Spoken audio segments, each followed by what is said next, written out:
Приветствую всех, друзья!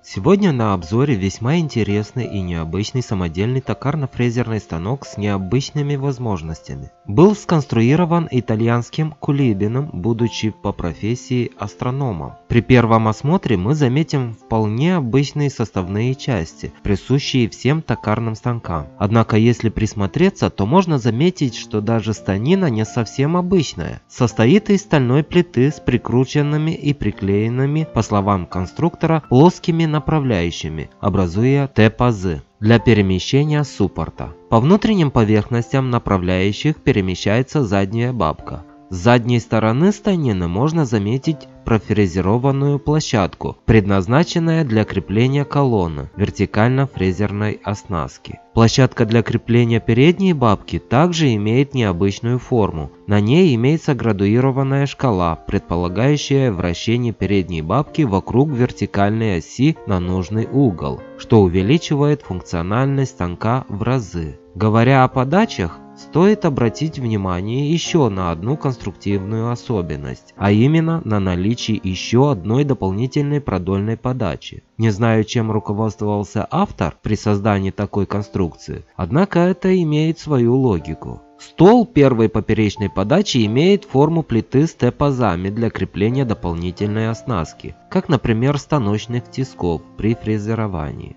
Также не стоит забывать, что передняя бабка вращается, и такой стол больше всего подходит для проведения таких работ, как заточка инструмента, шлифование и так далее. Также в эти пазы крепится полноценная поперечная и малая продольная подачи для проведения токарных работ. Винт продольной подачи находится спереди, что довольно удобно. И что бы ни говорил автор, но по всем признакам станина станка скорее всего была позаимствована у какого-то крупного токарного станка. Об этом говорит и расположенная снизу канавка в виде ласточкина хвоста, ну и винт для отбора люфта. Все это доработано, конечно, под свои нужды, однако факт остается фактом. Но согласитесь, сама идея довольно интересная. Также необычной является идея оснащения станка автоматической поперечной и продольной подачами. Крутящий момент передавался от электродвигателя постоянного тока через систему шестеренок для зубчатого ремня на специальный вал с двумя карданными сочленениями, и в зависимости от того, куда крепится конец карданного вала, на поперечную или на вал продольной подачи, осуществлялось то или иное автоматическое перемещение. Скорость автоподачи менялась путем подбора шестеренок так называемой гитары. Шпиндель передней бабки сквозной, что дает возможность, кроме крепления длинномерных заготовок, установить своеобразный цанговый патрон, который, кстати, тоже самодельный.